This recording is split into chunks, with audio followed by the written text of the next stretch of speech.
क्योंकि भगवान कृष्ण को ये बात पता चल गई कि अश्वत्थामा कुछ गलत करेगा, तो जहां पर पांडव सोते हैं वहां पर कह दिया कि तुम यहाँ नहीं सोगे, आज से यहाँ कोई और सोएगा। ठीक है, पांडवों ने बात मानी, पर पांडवों के 5 बेटे जो बिल्कुल अपने पिता की तरह सो दिखते हैं, वो अपने पिता के स्थान पे जाके सो गए। रात्रि में अश्वत्थामा आया, कद काठी रूप रंग एक सा जान के 5 के सिर काटे दुर्योधन के सामने ले जाके रख दिए। दुर्योधन ने जब सिर देखे तो खुश हो गया, क्योंकि चेहरा तो वही है, लेकिन सिर दबाए तो दबाने पर दब गए, और जब दबाने पर दबे तो समझ गया कि ये पांडव नहीं, ये पांडव पुत्र हैं। और दुर्योधन ने अश्वत्थामा का विरोध किया कि तुमने आज बहुत बड़ी गलती की, तुमने निरपराध बच्चों को मारा, तुम हत्यारे हो। और द्रौपदी को जब ये बात पता चली कि मेरे 5 बेटे मौत के घाट उतार दिए गए, रुदन करना द्रौपदी ने शुरू किया। अर्जुन ने अश्वत्थामा का पीछा किया है। वेद व्यास जी भागवत में लिख रहे हैं, तथारतम पशुवत बासवद्धो मवाङ्मुखं कर्म जुगुप्सितेनो निरीक्ष्य कृष्णापकृतं गुरोः सुतं वामा स्वभावा कृपया ननामुचो। जैसे हम जानवरों को रस्सी से बांध के रखते हैं, अर्जुन ने अश्वत्थामा को रस्सी से बांधा, घसीटते हुए लाए, द्रौपदी के सामने लाकर के खड़ा कर दिया। अश्वत्थामा खड़ा है मवाङ्मुखं, सिर झुका के, क्योंकि वो जानता है कि आज मैंने जो काम किया है वो घृणित है, निंदित है, निंदनीय, इसलिए कर्म जुगुप्सितेनो, अपने कर्म के प्रति वो स्वयं शर्मिंदा है, सिर झुका के खड़ा है। निरीक्ष कृष्णा, निरीक्ष मतलब देखा, कृष्णा मतलब द्रौपदी ने, द्रौपदी का एक नाम है कृष्णा। क्यों? कृष्ण के रंग की थी, इसलिए कृष्णा कहलाती थी। भगवान कृष्ण की अच्छी सखी थी, सखी मतलब मित्र थी द्रौपदी, इसलिए कृष्णा कहलाती थी। कृष्ण की मित्र कृष्णा, और कृष्ण अपनी बहन जैसे मानते थे, तो कृष्ण की बहन, इसलिए कृष्णा। तो निरीक्ष कृष्णा, निरीक्ष मतलब देखा, कृष्णा द्रौपदी ने गुरोः सुतम, अरे ये तो गुरु का पुत्र है।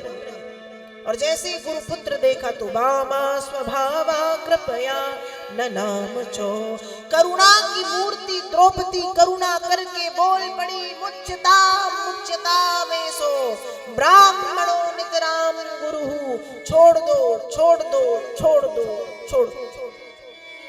अर्जुन ने कहा, इसको छोड़ने की बात कर रही हो, जिसने हमारे 5 बच्चों को मौत के घाट उतार दिया। द्रौपदी ने कहा, हाँ छोड़ो।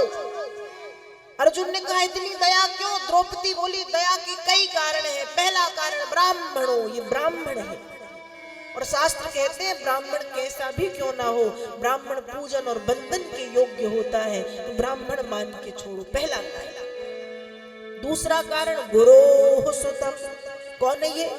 गुरु पुत्र, आपके गुरु द्रोणाचार्य का पुत्र है। आप ये ना समझे कौन थे कि आपके सामने अश्वत्थामा खड़ा है, आप ये देखें कि स्वयं गुरु द्रोणाचार्य छोटे रूप में आपके सामने खड़े हैं, तो ब्राह्मण मान करके छोड़ो। ब्राह्मणों नितराम गुरु, छोड़ दो, ब्राह्मण मान के छोड़ो। और गुरु पुत्र है तो आत्मा वही जायते थी पुत्र, पुत्र पिता का अंश होता है, मतलब स्वयं द्रोणाचार्य सामने खड़े हैं, गुरु मान के छोड़ो। और तीसरा कारण मैं नहीं चाहती कि जैसे आज मैं अपने पुत्रों के वियोग में तड़प रही हूं, जब ये मरेगा तो ऐसी ही हालत कल के दिन इसकी माता की होगी। तो जो पुत्र वियोग की वेदना मेरे जीवन में आई है, वो वेदना किसी अन्य माता की जीवन में आए, ऐसे मैं नहीं चाहती। इसलिए हे अर्जुन, आप इसे छोड़ दें। अर्जुन ने बात मानी, छोड़ दिया। युधिष्ठिर ने समर्थन किया द्रौपदी की बात का। भीम को कुछ बुरा लगा, भगवान कृष्ण तक खबर पहुंची कि क्या करना चाहिए। निर्णय दे दिया कि ब्राह्मण का वध तो नहीं करना चाहिए, पर अश्वत्थामा आतताई है और आतताई को दंड अवश्य मिलना चाहिए। और दंड कैसा? छोटा दंड नहीं, इसको मृत्यु दंड यदि दिया जाएगा तो मृत्यु दंड में तो व्यक्ति एक बार मरा सो मरा, एक बार का कष्ट है। इसको दंड ऐसा दो कि जब जब इसको याद आए तब तब ये एक मौत मरे, इसको दंड ऐसा दो।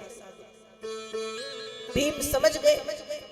अश्वत्थामा के माथे पर जो मणि थी, उस मणि को निकाल करके अलग कर दिया, छीन लिया।